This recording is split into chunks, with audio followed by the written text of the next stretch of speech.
All right, learners. So welcome to the lecture number 2. Lecture number 2 जो हमने series start की है modern history NCERT है ना, बाय बिपिन चंद्रा। तो लास्ट के लेक्चर में हमने यहाँ तक कवर कर लिया था। आपको मैंने नोट्स के थ्रू, हैंड रिटन नोट्स के थ्रू स्टोरी समझा दी थी, सब कुछ एक्सप्लेन कर दिया था। अब ये समरी चल रही है। आपको समरी ही बार बार पढ़नी है, जो ये 95 पेजेस अराउंड है ना, यही आपको बार बार रिवाइज करने हैं, पढ़ने हैं।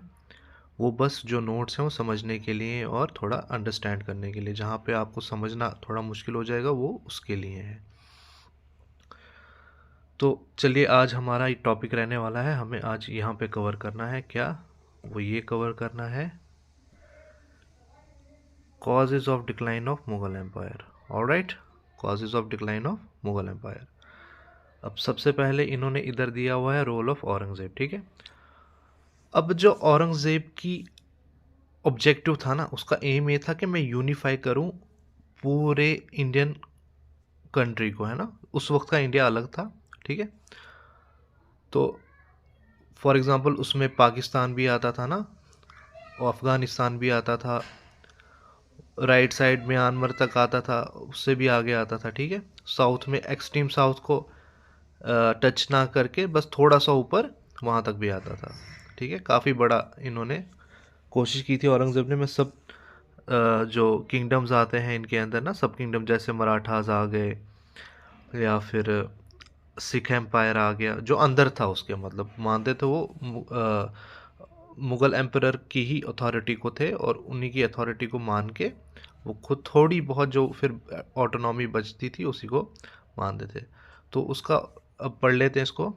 Aurangzeb's objective of unifying the entire country under one central political authority was though justifiable in theory, not easy in practice। ये वही कह रहे हैं कि उसका जो एम था औरंगजेब का, वो थ्योरी में तो जस्टिफाइबल था लेकिन प्रैक्टिस में इजी नहीं था। अब हम एक एक करके देखते हैं मराठास के साथ क्या रिलेशन थे औरंगजेब के, फिर राजपूत के साथ, फिर पीजेंट्स के साथ, है ना। फिर उसकी रिलीजियस पॉलिसी क्या थी टूवर्ड्स जो अदर देन जो मुस्लिम्स थे, वो सब्जेक्ट्स जो हिंदू थे, है ना, हिंदू थे, सिख थे, या उनके खिलाफ उनके रिलेटेड क्या पॉलिसी रही थी औरंगज़ेब की। So let's start. पहला पढ़ते हैं हम, रिलेशन विद मराठास, ठीक है। One of the basic failures of Aurangzeb ले इन द रियल्म ऑफ स्टेटमैनशिप। स्टेटमैनशिप आ गया मतलब जैसे अकबर द ग्रेट, जो हिस्ट्री में काफ़ी जिनकी तारीफ की जाती है। स्टेटमैनशिप का मतलब होता है, फॉर एग्जांपल, जैसे काफ़ी अलग अलग, जैसे मराठास हो गए, राजपूत हो गए, उनको टैक्टफुली कन्विंस करना और उनको अपने एम के लिए एक हिसाब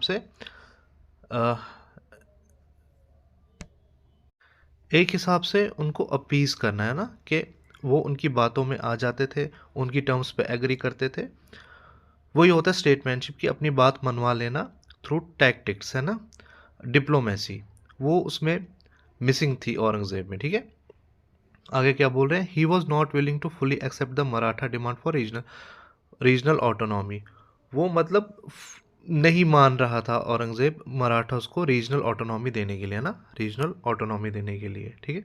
Fehling to grasp the fact that Shivaji and other Maratha sardars represented forces which not be easily crushed.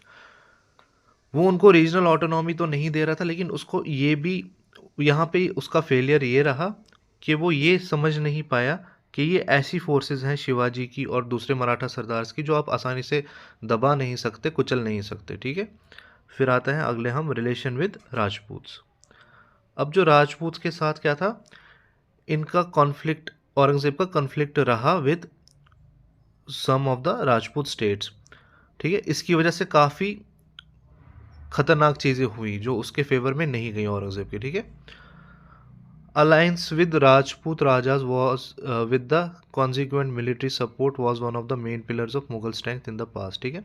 Past में जैसे अकबर ले लो, शाहजहां ले लो, ठीक है, इनकी जो आर्मी बनी थी उसमें मेजर कंट्रीब्यूशन था ही राजपूत्स का, है ना, राजपूत राजास का। ये काफ़ी वॉरियर कम्युनिटी मानी जाती है राजपूत्स, मतलब राजपूत्स एंड अफगान्स, दे जो वॉर है इनके लिए खेल है, ठीक है। तो ये काफ़ी वॉरियर कम्युनिटी मानी जाती है। राजपूत, ठीक है। तो उनके साथ भी कॉन्फ्लिक्ट उठा लिया इसने, औरंगजेब ने, ठीक है। मतलब ये आगे एपिक साहब से अपनी जिस डाली पे बैठा था उसी को काट रहा था, है ना।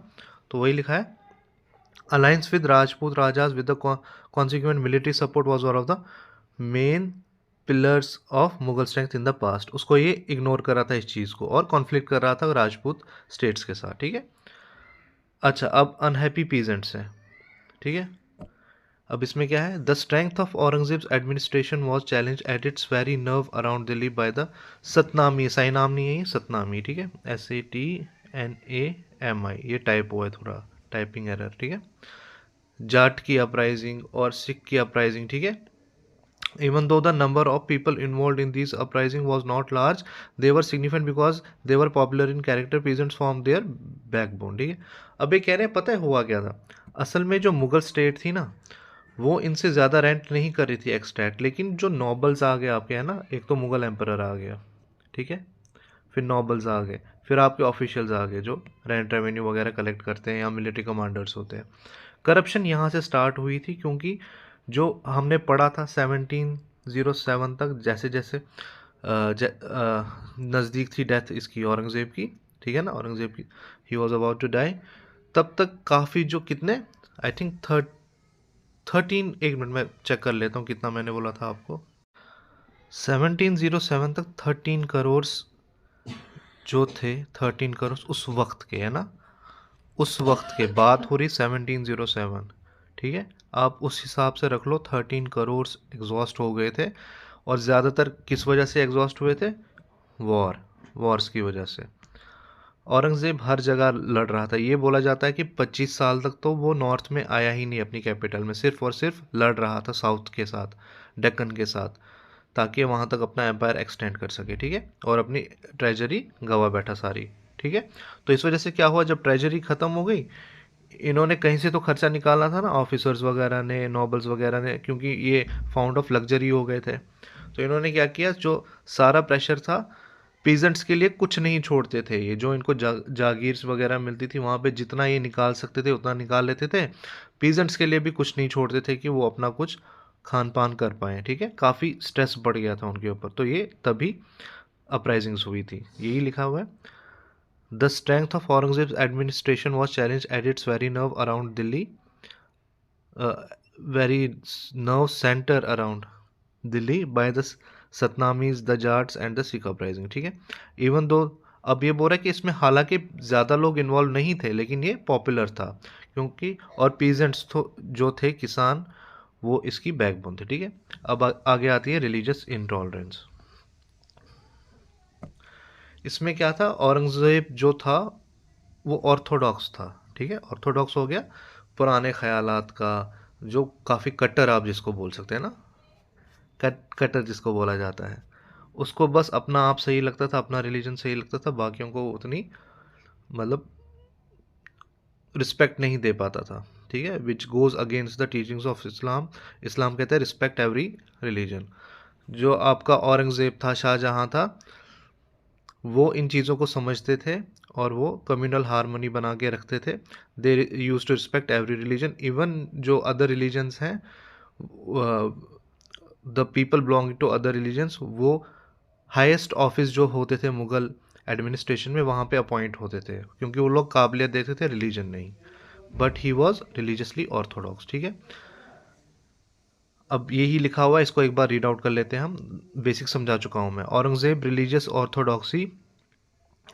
religious orthodoxy and his policy towards the Hindu rulers seriously damaged the stability of the Mughal Empire। क्योंकि मुगल एम्पायर अभी हमने पढ़ा, जो काफ़ी ऑफिस थे बड़े बड़े, उनमें दूसरे रिलीजन के ही लोग थे, आर्मी में आपके राजपूत वॉरियर्स ज़्यादा होते थे, है ना। He made an attempt to reverse this policy, imposing the jizya, destroying many of the Hindu temples in the north and putting certain restrictions on the Hindus। फिर ये आगे बोल रहा है कि जो this policy, reverse this policy का मतलब आ गया, जो पॉलिसी थी अकबर की, शाहजहाँ की, है ना, उस पॉलिसी को इसने रिवर्स किया और जिजिया इम्पोज किया, जो अब तक नहीं, ये नहीं करते थे, अकबर शाहजहाँ वगैरह इन्होंने नहीं लागू किया था इसको, ठीक है। और इसने काफ़ी हिंदू टेम्पल्स डिस्ट्रॉय किए नॉर्थ में, and putting certain restrictions on the Hindu, और हिंदुओं पे काफ़ी रिस्ट्रिक्शंस रखी थी, ठीक है। अब इसमें जो औरंगज़ेब का जो ये रिलीजियस ऑर्थोडॉक्सी वाला नेचर है, इस पे डिबेट भी काफ़ी है, ठीक है। अब ये बोला जाता है मैं एज अ आपका मेंटर, ये मेरा फ़र्ज़ है एक हिसाब से आपको सारा मैं क्लियर करूं, आपके दिमाग में कोई लूप होल ना छोड़ूं, फिर आपकी चॉइस है आप कहाँ पे जाते हैं, ठीक है ना। ये माना जाता है कि काफ़ी ऑथर्स डिबेट करते हैं कि जितना बुक्स में लिखा जाता है उतना ऑर्थोडॉक्स नहीं था औरंगज़ेब, ठीक है। हाँ, इसने मंदिर वगैरह तोड़े थे, वो काफ़ी ये इसलिए होता था कि वहाँ पे वो क्या होता था, जो दूसरे अपना वो टैक्स बचा के रखते थे, या जो मुगल एडमिनिस्ट्रेशन को जाना चाहिए था वो रेवेन्यू बचा के रखते थे और मंदिरों में छुपा देते थे, उस वजह से उसने फिर वो मंदिर तोड़ते। और ये भी बोला जाता है पास्ट में, हिस्ट्री में, कि काफ़ी हिंदू राजाज ने भी टेम्पल्स तोड़े हुए हैं, है ना। तो आप खुद इस पे थोड़ी रिसर्च कर लीजिएगा। And it was set that कि वो उतना भी ऑर्थोडॉक्स नहीं था। बाकी आपकी मर्ज़ी, आप खुद रिसर्च कीजिए। ओके, अब है वार्स ऑफ सक्सेशन, ठीक है। In the absence of any fixed rule of succession. हाँ, अच्छा, क्या ये इस पॉइंट में क्या बोल रहा है, ये इस पॉइंट में ये बोल रहा है कि जब क्या होता था, जैसे एक मुगल एम्परर मर जाता था तो फिर क्या होता था, एक जो उसके बच्चे थे, है ना, फॉर एग्जांपल ब्रदर्स होते थे, तो अब उनमें वॉर हो जाती थी, सिविल वॉर स्टार्ट हो जाती थी। और इस वजह से काफ़ी जो पीरियड था जब तक फिर नया राजा नहीं बनता था, काफ़ी डिस्ट्रक्शन हो जाती थी, इंस्टेबिलिटी आती थी, है ना। आसपास के जो नेबरिंग किंगडम्स थे वो फ़ायदा उठा लेते थे, ये है वो है, बड़ा कुछ होता था, ठीक है। अब ये वही लिख रहा है, war of succession. In the absence of any fixed rule of succession, the Mughal dynasty was always plagued after the death of a king by civil war between the princes. These war of succession became extremely fierce and destructive during the 18th century. अब ये बोल रहा है कि 18th century के नज़दीक ये काफ़ी मतलब खतरनाक बन गए थे और डिस्ट्रक्शन इन्होंने काफ़ी की थी, ठीक है। अब हमने अभी तक क्या क्या पढ़ा, अभी तक हमने पढ़ा causes of the decline of Mughal empire, ठीक है। पहले हमने रोल ऑफ औरंगजेब पढ़ा, फिर उसका रिलेशन देखा हमने मराठास के साथ, ठीक है, राजपूत के साथ, पीजेंट्स की क्या सिचुएशन थी, उसकी रिलीजियस पॉलिसी क्या थी, है ना, वॉर ऑफ सक्सेशन, ठीक है। अब आते हैं हम रोल ऑफ नोबल्स पे, है ना। नोबल्स पे कुछ कमी पेशी नहीं छोड़ रहे थे, वो मैं बता चुका हूँ आपको, ठीक है ना, अभी एक्सप्लेन किया है मैंने। अब रीड आउट कर लेते हैं। The weakness of the king could have been successfully overcome and covered by up and alert, efficient and loyal nobility, but the character of nobility had, इधर फैड नहीं है, हैड है ये, ठीक है, एच ए डी आएगा इधर, also deteriorated. Many nobles lived extravagantly and beyond their means. Many of them became ease loving and fond of luxury, ठीक है। इसके कहने का मतलब है ये, इस पॉइंट का ये मतलब है कि हालांकि अगर मुगल एम्परर वीक भी पड़ रहा था, ठीक है, गलतियां कर रहा था, तो नोबेल्टी को क्या चाहिए था कि वो उसकी गलतियों को थोड़ा सा उसको याद दिला दें कि आप यहाँ पे गलत हो। लेकिन वो खुद अपने उसमें थे, मौज में, है ना। वो चाहते थे कि हमें ही ज़्यादा से ज़्यादा पैसे मिले करप्शन के थ्रू, पीजेंट्स पे स्ट्रेस डालने के, मतलब सब करप्ट हो गए थे एक हिसाब से, आप ये रख लो, ठीक है। और ऊपर से ये बात भी थी कि औरंगज़ेब सुनता नहीं था, ऐसा बुक्स में लिखा है कि he was not easy to talk with, है ना, उसको जो समझ आता था वो वही करता था। ओके, आगे बढ़ते हैं। अब है आगे जागीरदारी crisis.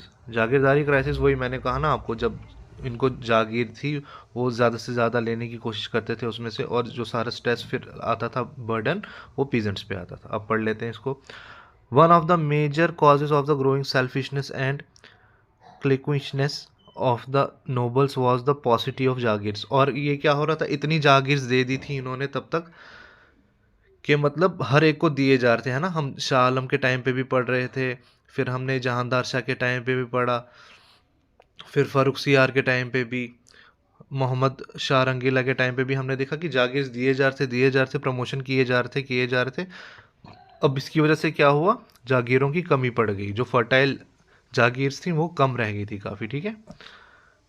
And the reduced income of the existing Jagir at a time when the number of nobles and their expenditure was going up, so there ensued intense mutual rivalry among the possession of the existing Jagirs. तो अब क्या हुआ, एक एक एक time पे तो ये हो गया था कि जागीर्स की कमी पड़ गई थी, कि फॉर एग्जांपल अगर किसी को प्रमोशन करनी थी या किसी को जागीर नहीं देनी थी ताकि वो अपना खर्चा निकाल पाए, वो थी ही नहीं, ठीक है। और ऊपर से ये लिखा हुआ है कि जो इनका लाइफस्टाइल था नोबल्स का, या बड़े बड़े जो कमांडर इन चीफ्स थे, वही नोबल्स, मेरे कहने का मतलब है, उनका खर्चा बढ़ता जा रहा था। जो जागीर से कमाई हो रही थी, वो रेंट कलेक्ट कर रहे थे, रेवेन्यू कलेक्ट कर रहे थे, वो भी उनको लिए कम पड़ रहा था और पॉसिटी थी, जागीरों की कमी पड़ गई थी, ठीक है। और इनमें एक कंपटीशन पड़ गया था कि आपस में ही नॉबल्स में, कि देखते हैं कौन कितनी जागीर इकट्ठी कर पाता है ना। तो उस वजह से भी इसी को बोला जाता है जागीरदारी क्राइसिस। ये भी एक इम्पॉर्टेंट पॉइंट है डिक्लाइन ऑफ मुगल एम्पायर की, ठीक है। अब एम्पावरमेंट ऑफ द पीजेंट्स, ये समझा चुका हूँ मैं आपको, पढ़ लेते हैं। The nobles try to get the maximum income from their jagirs at the cost of the peasantry, ठीक है ना। They try to exact as much from a jagir as possible in the short period of the tenure as jagirdars, ठीक है। मतलब जागीरदार वो हो गए जिसको जागीर दी जाती है, ठीक है ना, वो नोबल्स ही होते थे। They made heavy demands on the peasants and cruelly oppressed them, often in violation of official regulations। मतलब जो मुगल एम्परर था ना, हालांकि उसकी पॉलिसी थी ऑर्थोडॉक्स, है ना, लेकिन फिर भी जो रूल्स हैं, रूल्स होते थे एडमिनिस्ट्रेशन के मुगल एम्पायर के, वो काफ़ी सही थे। वो रेंट एक्सट्रैक्टिंग स्टेट नहीं थी मुगल एम्पायर, ये काफ़ी कम रेंट रखती थी पीजेंट्स पे। लेकिन ये ऑफिशियल्स क्या कर रहे थे, अब पीजेंट्स, ये अपने नोबल्स, ये कर रहे थे कि ये उन रूल्स के भी खिलाफ जा रहे थे, ज़्यादा से ज़्यादा रेंट कलेक्ट कर रहे थे, है ना, ठीक है। अब पीजेंट डिसकंटेंट, वो तो ऑब्वियसली आएगा ही नहीं, आएगा ही ना। इसी वजह से फिर सतनामीज, जाट्स और सिख्स खड़े हुए हैं ना। इसी वजह से स्टेबिलिटी और स्ट्रेंथ ख़त्म हो गई एक हिसाब से मुगल एम्पायर की, ठीक है। अच्छा, फिर कुछ आधे वो बन गए, बोलते थे पुरानी फिल्मों में बोलते थे डाकू बन गए, है ना, लुटेरे बन गए, रॉबर्स एंड एडवेंचरर्स, ठीक है। और इनकी लीडरशिप कौन करता था, ज़मींदार, क्योंकि ज़मींदार से ही ज़मीनें ले लेते थे ना ये, ऑफ नॉबल्स वगैरह। ज़मींदार जो बड़े बड़े ज़मींदार थे, फॉर एग्जांपल अगर ये आपका मुगल एम्पायर है ना, तो for example this much land या जागीर वॉज, इसका ज़मींदार था X%, ठीक है। फिर नॉबल्स आए, इसको ही किसी तरह से ज़मीन से ही बेदखल करवा दिया अपनी चालें चल के। तो फिर ये क्या करेगा, ये बाकी पीजेंट्स को बोलेगा चलो इन्हीं को लूटते हैं, है ना, वही वही होता था। और एंड दस अंडरमाइंड लॉ एंड ऑर्डर, ठीक है, लॉ एंड ऑर्डर नहीं है, लॉ एंड ऑर्डर है, ठीक है। And the efficiency of the Mughal administration, इस वजह से मुगल एडमिनिस्ट्रेशन फेल होती गई और लॉ एंड ऑर्डर भी ख़त्म होता गई। हम डिस्कस कर चुके हैं वैसे, जो मैंने आपको लेक्चर्स दिए थे पिछले हैंड रिटन नोट्स के थ्रू। तो इस वजह से क्या हुआ, एक और पॉइंट आता है, रून ऑफ एग्रीकल्चर, एग्रीकल्चर ही बर्बाद हो गया। मतलब इतनी एग्रीकल्चर में प्रोडक्शन ही नहीं हो रही थी कि जो एम्पायर की नीड्स हैं वो फुलफिल कर सके। फॉर एग्जांपल जो जनता है एम्पायर में, वो पेट भर के खाना नहीं खा पा रही थी। जो कांस्टेंट वॉरफेयर हो रहा था, उसमें भी जो अनाज की ज़रूरत होती है वो पूरी नहीं हो रही थी। और जो इंक्रीज लग्जरी हो चुकी थी रूलिंग क्लासेस की, नोबल्स वगैरह की, वो भी इससे पूरी नहीं हो पा रही थी। अब अगला पॉइंट है लैक ऑफ इंडस्ट्रियल डेवलपमेंट, ठीक है। अब यहाँ पे ये बातें होंगी कुछ पॉइंट्स में कि मुगल एम्पायर वापस भी अपनी स्ट्रेंथ गेन कर सकता था, लेकिन वो तभी पॉसिबल होता, जैसे हम पहला पॉइंट ले लेते हैं, यहाँ पे इंडस्ट्रियल डेवलपमेंट में स्टैग्नेशन थी। स्टैग्नेशन मतलब रुका हुआ था। मेडिवल एजेस में इंडिया को सोने की चिड़िया कहा जाता था, क्योंकि यहाँ पे काफ़ी ऐसी चीज़ें मिलती थी जो कहीं नहीं मिलती थी। अरब ट्रेडर्स, वेटिकन ट्रेडर्स, मतलब बहुत सारे ट्रेडर्स, फ्रेंच ट्रेडर्स यहीं से अपना सामान ले जाते थे और अपने नेशंस में वो बेचते थे भारी दामों पे, ठीक है। तब के टाइम इंडिया में गोल्ड और बुलियन बोलते हैं इस टर्म को, है ना, गोल्ड और करेंसी आती थी, अंदर आती थी, है ना, बाहर नहीं जाती थी, ठीक है। तो तभी इसको सोने की चिड़िया कहा जाता है, क्योंकि यहाँ सोना और बुलियन अंदर आते थे, इंडिया में एंटर करते थे, बाहर यहाँ के प्रोडक्ट्स जाते थे, ठीक है, ओके। अब लेकिन क्या हुआ, यहाँ स्टैग्नेशन थी। जब लेटर मुगल एम्पायर्स, ये लेटर मुगल एम्परर्स आए, तब आपको पता है वो फाउंड ऑफ लग्जरी थे, उन्होंने इसकी तरफ ज़्यादा इम्प्रूवमेंट की तरफ ध्यान नहीं दिया। अभी इस पैराग्राफ में यही चीज़ बोल रहा है कि अगर हमारा इंडस्ट्रियल, मुगल एम्पायर का इंडस्ट्रियल सेक्टर काफ़ी अच्छा होता, थोड़ा मॉडिफाई हुआ होता, लिमिटेड मॉडिफिकेशन, मतलब क्योंकि मॉडर्न एज तो थी नहीं ना, ये मिडीवल के साथ ही आता है। मॉडर्न एज होगी आपकी स्टार्ट जब ब्रिटिशर्स यहाँ पे एंटर होंगे, ठीक है। उसके साथ ही अब हमारा हो जाता है अराइवल ऑफ द यूरोपियंस के साथ हमारी मॉडर्न एज स्टार्ट हो जाती है इंडियन हिस्ट्री की, ठीक है। तो ये कह रहे हैं कि वहाँ पे स्टैग्नेशन थी, अगर चाहे मतलब अगर तो ऐसा होता कि हो रहा था डिटोरिएट मुगल एम्पायर, तो हमारा इंडस्ट्रियल सेक्टर इकोनॉमिक रिसोर्सेज को प्रोवाइड करता है, एडिशनल इकोनॉमिक रिसोर्सेज, और वो अपनी स्ट्रेंथ गेन कर लेती, लेकिन ऐसा हुआ नहीं, ठीक है। अब आगे पढ़ते हैं socio political cause. Socio political cause में ये होता है कि जो हमारे पीजेंट्स वगैरह थे या सब्जेक्ट्स थे ना, मतलब जो हमारे लोग थे इंडिया के, उस वक्त के इंडिया के जो हमारे लोग थे, जनता थी, उनको उनकी लॉयल्टी जो थी वो सिर्फ कहाँ तक कन्फाइंड थी, अपने गांव के लिए और अपनी जात के लिए, विलेज एंड कास्ट, ठीक है। बाकी जो स्पिरिट है पॉलिटिकल नेशनलिज्म की, वो तो आपको पता है मॉडर्न एज में आती है, और वो इन्हीं के अराइवल ऑफ ब्रिटिशर्स के बाद ही यहाँ पे स्टार्ट हुई। वो फ्रीडम स्ट्रगल के दौरान हम पढ़ेंगे, उसी दौरान एक तरफ नेशनलिज्म की फीलिंग डेवलप हो रही थी और दूसरी तरफ स्ट्रगल फॉर फ्रीडम भी हो रहा था, है ना। नेशनलिज्म की स्ट्रगल और फ्रीडम की स्ट्रगल साथ साथ पैरेलली फिर चलने स्टार्ट हो गई, वो आगे हमें पढ़ना है, ठीक है।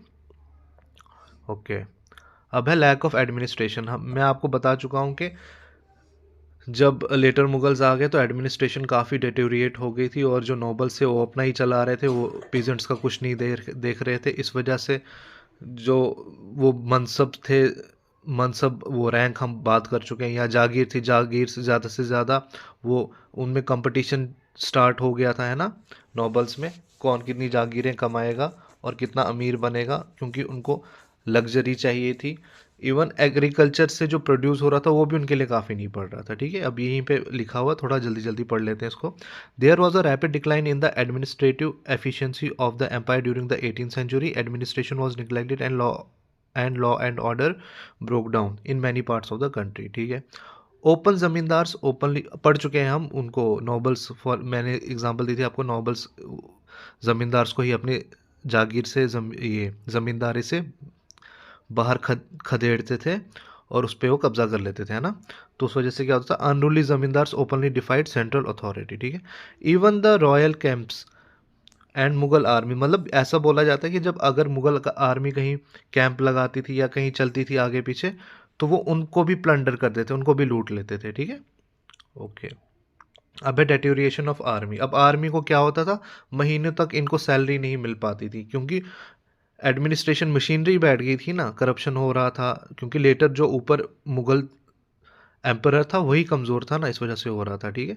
अब क्या होता है, lack of finances made it difficult to maintain a large army, ठीक है। Its soldiers and officers were not paid for months, महीनों तक सैलरी नहीं मिलती थी इनको, ठीक है। अब क्योंकि ये ज़्यादातर मर्सनरी होते हैं जो पैसों के लिए काम करते हैं ना, आप उनको पैसे दोगे तभी वो आपका काम करेंगे, तभी आपके लिए जंग लड़ेंगे वो, अगर आपने पैसे नहीं दिए वो आपके खिलाफ हो जाएंगे, ठीक है। तो क्या होता था, ये ज़्यादातर फिर वही बगावत कर देते थे, और मतलब गद्दारी कर देते थे मुगल एम्पायर के साथ, क्योंकि वो पैसों पे काम करते थे, ठीक है। अब है लास्ट वाला, second last, impact of foreign invasion. हम पढ़ चुके हैं कि मोहम्मद शाह रंगीला के टेन्योर में जब वो बादशाह बना, 18 ईयर्स का यंग एज थी उसकी, है ना, वो बादशाह बना, तो पहले अटैक किया नादिर शाह ने, फिर अहमद शाह अब्दाली, फिर अटैक होता है अहमद शाह अब्दाली का, किसके टेन्योर में, शाह आलम सेकेंड के टेन्योर में, ठीक है। उस वजह से क्या होता है, जो आपको मुगल एम्पायर होता है उसको फाइनल ब्लो मिल जाता है, और वो डिटेरियोरेट हो जाता है और ख़त्म होने लगता है, डिक्लाइन होने लगता है, ठीक है। यही लिखा हुआ था, the final blow to the Mughal empire was given by series of foreign invasions, attacks by Nadir Shah का अटैक हुआ था मोहम्मद शाह रंगीला के टेन्योर में, अहमद शाह अब्दाली का अटैक हुआ था शाह आलम सेकेंड के टेन्योर में, है ना। Which were themselves the consequences of the weakness of the empire, drained the empire of its wealth. वही लूट के ले गए थे इसको, पहले नादिर शाह ले गया था, फिर अहमद शाह अब्दाली लूट के ले गया मुगल एम्पायर को, है ना, इंडिया को, ठीक है। और इससे क्या हुआ, ट्रेड और इंडस्ट्री भी आपकी नॉर्थ में जी वो ऑलमोस्ट डिस्ट्रॉय हो गई थी, है ना, और मिलिट्री पावर तो हो ही गई थी डिस्ट्रॉय, वही लिखा हुआ है इधर। attacks by Nadir Shah and Ahmad Shah Abdali, which were themselves the consequence of the weaknesses of the empire, drained the empire of its wealth, ruined its trade and industry in the north, and almost destroyed its military power. फिर है जो बची कुची उम्मीद थी, बोलते ना उम्मीद की आखिरी किरण, वो भी ख़त्म हो गई किसके साथ, जब ब्रिटिशर्स या यूरोपियंस आए इंडिया में, ठीक है। और फिर आपको पता ही है फिर क्या हुआ था, फिर कैसे अंग्रेज़ों ने, कुछ लाख थे वो और करोड़ों हिंदुस्तानियों पे कैसे रूल किया है उन्होंने, है ना। यही लिखा हुआ है, advent of Europeans, finally the emergence of the British challenge took away the last hope of the revival of the crisis ridden empire, ठीक है। सो गाइज यहीं पे होता है हमारा lecture number end, lecture number second end. अब आगे मिलते हैं आपको लेक्चर नंबर थर्ड में, ठीक है।